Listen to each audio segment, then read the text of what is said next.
want to tell a little Jayananda story. Yes. So Jayananda, he worked so hard. He was like a bull. He was born into the sign Taurus.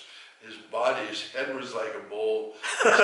His hands were giant, like double my hand. You know, He was a like tall man. He was a man who could probably be a good quarterback of a football team because he had the huge hands to grab a ball. Sure. He was a very tall man, and he was very strong built. Yeah. And he was like a guy who could, you know, he was like a bull plow. He could pull a plow all day and not get tired.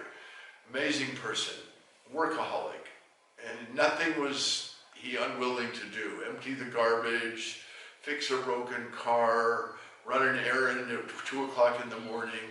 He was eager. Selfless.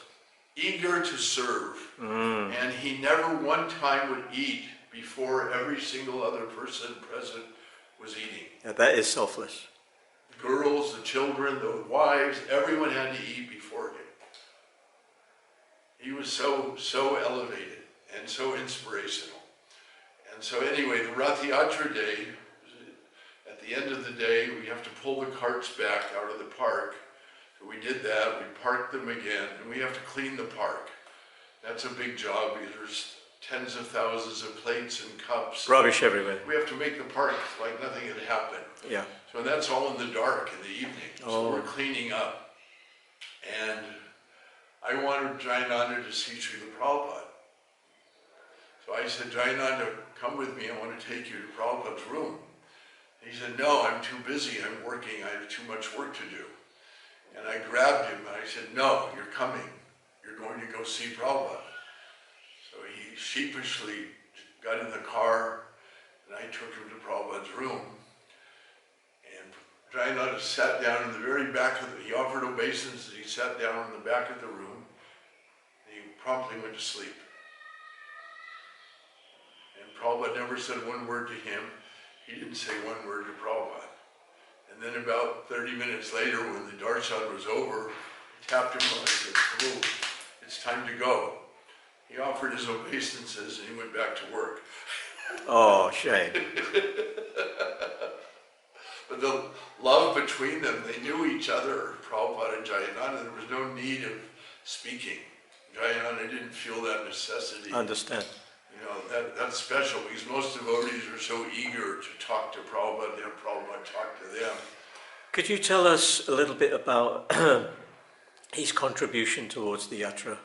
And you mentioned... Okay, shortly after Rath Yatra, this was a very special thing. The Jayananda came into my office one day, and he had a little sparkle in his eye and a little grin on his face. It was very mysterious. And he said, Bhakti Prabhu, I have a present for you. And I said, oh, what is it? What is it, Jayananda? He handed me an envelope. He opened it. I opened it. It's a check for $30,000. I'm like, what is this? He said, oh, my aunt died. She left me a trust, $750,000, and I get money from the trust every 3 months. So you'll get a check like this every 3 months. Oh my God. Maybe more, maybe less. But, that's a huge chunk. yeah, this was like at the end of July of 1974. Big, huge money. Not every day somebody walks in and hands you $30,000. So I said, Jayananda, what do you want? What do you need? No, I don't want anything. He wouldn't take even $1 from this for himself. So I said, okay, Prabhu, you and I are going to go to Puri and you're going to study the Rath Yatra carts there, how they're really made. So he agreed. Right. We believed that the Krishna Balaram temple was going to open on Janmashtami that year. Yes, but it was delayed. So we planned to go to that. And before Janmashtami, we were going to Jagannath Puri, to Mayapur, and to Mumbai, which was then Bombay, and then to Vrindavan for Janmashtami. So we went to, I can't remember if we went to Mayapur or Puri first, probably went to Mayapur. And then we came to Puri and we stayed in the Jagannath Lodge. For 15 rupees a night was the lodging fee. The Jagannath Lodge was the nearest hotel to the Singadwara, the main gate of the temple. We were basically looking out onto the frame of the Rath Yatra carts. The canopies were already gone, but all the wheels and the frame were intact. So Jayananda spent time studying Okay. the Rath Yatra. But the interesting point is Jayananda had already made Rath Yatra cards. Yes, that's what startled me. Yeah, explain that. In San Francisco, we had Rath Yatra cards and canopies, and when I got to Puri and I saw the real cards, I was absolutely amazed how closely they had come to duplicating the original cards. And had Prabhupada given him instructions how to make them? I don't know, because I don't know how they did it, because that was 1970.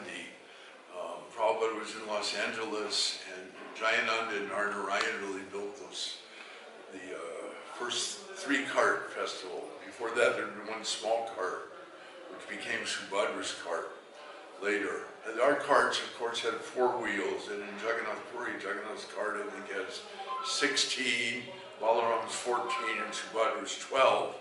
And they're made of solid wood, and ours, yeah, we were also solid wood.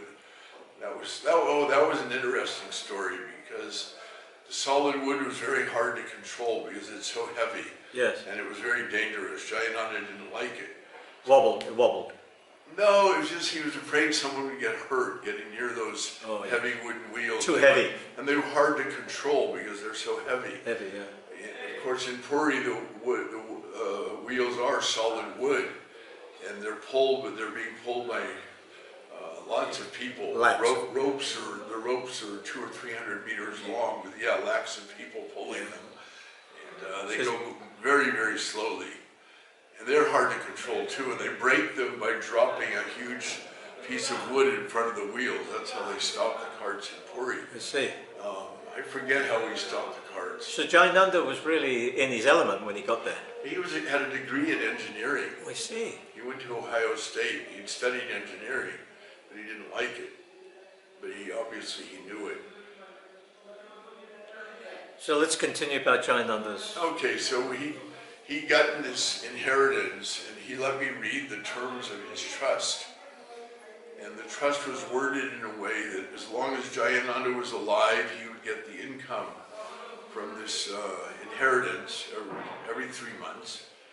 And if he had a child, the money would continue going to his child. So he was concerned that if he died, the money would be lost and go to one of his cousins. So Jayananda... He wasn't sick at that stage? No, this is in 1975 in Berkeley. He's still healthy? Very healthy. So he said, let me get married. To you? Have a baby. He said that to you? You were the president? Yeah. I'll marry, and I'll have a baby, then the money will stay in Krishna service. Good. So there was one girl there, her name was Kaylee Lalita. She had been in a very severe automobile accident. Her husband had died, and she had been burned over 99% of her body. Okay. Her whole body was scar tissue, even her face. So she obviously wasn't very beautiful, but she was a very, very saintly devotee. And plus, he would be just marrying her out of convenience. He wanted to marry her because she was a good devotee. And have a child with her. Not just convenience, just to help her. I don't know what his mind was, but he wanted the trust money to stay in the service of the Lord, not go back to his another part of his family. So why didn't he do it? So what happened was Tamal, Krishna was there, and Vishnu John, and Tamal, of course, Tamal goes back to the time, because Jayananda and Tamal joined almost at the same time in San Francisco. So he knew Jayananda, and I knew Tamal was a little bit jealous that Jayananda was with me in San Francisco and Berkeley. And he one time came to me and he said, Bhakti Prabhu, that Jayananda, he is the purest man in our movement. And I said, yes, Maharaj, he definitely is. So, I mean, Jayananda was a real, Goswami Astikam says that Goswamis are loved by the ruffians, the rogues, and the pure souls. Everyone loves them. So Jayananda was like that. There was no one that didn't love him, because he truly was Trinadapi Srinitena Tarorapi Sishnani. He was Amani Namanadena. He's offering respect to everyone. He was equal to everyone and he was kind to everyone, so everyone reciprocated accordingly. He didn't have any ego. So anyway, he wanted to marry Kali Lalita and keep this money in Prabhupada's service perpetually. Good motivation. Yes, and Tamal got wind of it. Ooh, how did he find out? Maybe I told him, maybe Jayananda, I don't know. He found out. Yeah, definitely found out. And then Tamal convinced Jayananda, you don't want to get married, that's Maya. You have to leave this temple, come with me. So somehow he convinced Jayananda to leave. Now, thinking back, I'm wondering, was Tamal making a financial calculation? Or was he jealous that Jayananda was here with me and not with him? Or what was his motive? I cannot judge what he was thinking because I don't know.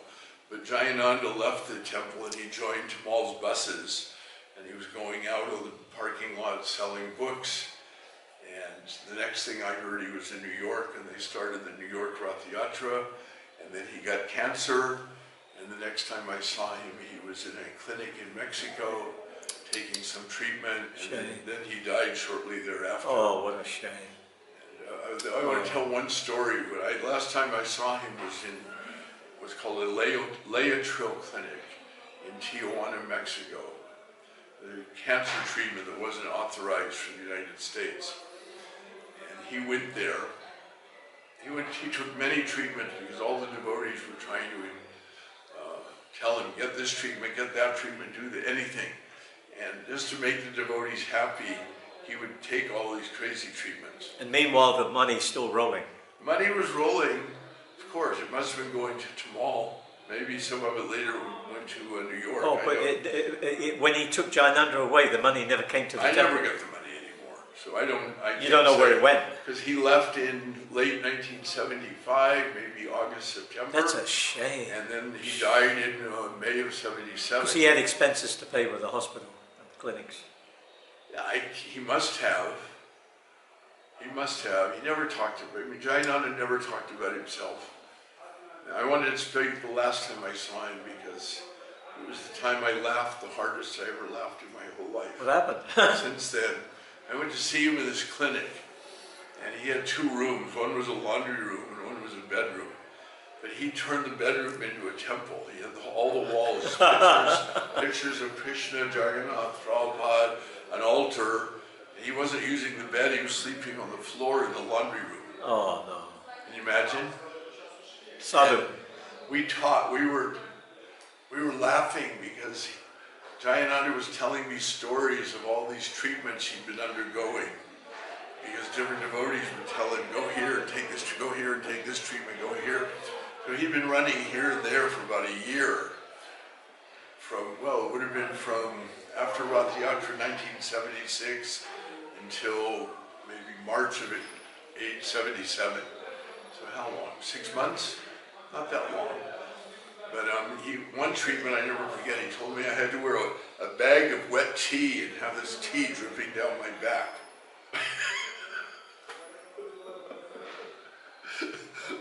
Then we were talking about how people think death is real. And there's no such thing as death because we're eternal. Yes. So Jayananda and I, literally, we were rolling on the floor laughing. And both of us we got side aches because we laughed so hard and for so long. And I've never had that again. I would laugh. Because you knew the truth. Yeah, because we know there's no death. Yeah. We're deathless. Yeah. But everybody's afraid of death. Yes, exactly. So you have a good laugh. But he wasn't afraid of death. No. He knew he was going to die, but he was going to these treatments because the devotees wanted him to. Yeah, just went along with it. Just to please the devotees. That was the only reason. That's an amazing story. Yeah. So Jayananda passed away the day before the Sringa Chaturdasi in 1977. And the Los Angeles Rath Yatra cars were under construction and they were planning for... It's a very auspicious day. Very auspicious. So anyway, somehow, when the Rath Yatra day came, I don't know, July or August, they invited me to come and ride in a car with Jayananda's parents. in the Rath Yatra parade down from Santa Monica to Venice Beach. All right. And so that was the last time. I don't remember it so long ago that I don't remember very much, but I told them what an amazing, incredible, wonderful, glorious son who they had made, and how much he was loved and respected by everyone who ever met him, and that they should be very, very proud. Have they responded? Oh yeah, of course. It was, like I said, I can't remember the details. I just remember riding with his mother and his father in this car with Lord Jagannath. Well, he's gone back to Godhead, and they'll go back as well. And now you told me at the Samadhi how you felt Jayananda calling to me. Oh, absolutely. So, He mentioned you. I didn't speak to him, he spoke to me. it's very, very, you know, when I went there yesterday, I talked to him for about 20 minutes. I couldn't stop crying. It was fast, right? Yeah, that emotion is still there, you know. The telepathy is very fast. Yeah, yeah. I mean, he's there. Yeah. He's in the spiritual world. He's free. And he's calling me, come with me. Oh, wow. You're very fortunate. I'm telling him. He's been calling you for some time now. Yeah, I'm telling him when Krishna wants, I'm coming. It's not in my hands. I've come that close many times, but I haven't left yet. Yeah, it's the right time. You had to wind up a few business things here. So, I mean, yeah, I love it. When Tamal took Jayananda from the temple, convinced him to leave, it was like my heart was ripped out and I fell dead. All my life to be temple, all my enthusiasm was gone. I couldn't continue anymore as a temple president. I'd been for 1970, 71, 72, 73, 75 years, 75, 6 years as a temple president. And every time you got your temple in order and got good men and trained up and got them responsible, Swamis would come through and say, this is Maya, you got to come with me. And it was like rebuilding. You were forever rebuilding, and you could, when you're doing that, you can't build more. But taking Jayananda was the limit. Well, that was the ripping out your heart, you know. I felt dead after that, so then I resigned as a temple president and I went into business. It's the way the cookie crumbles.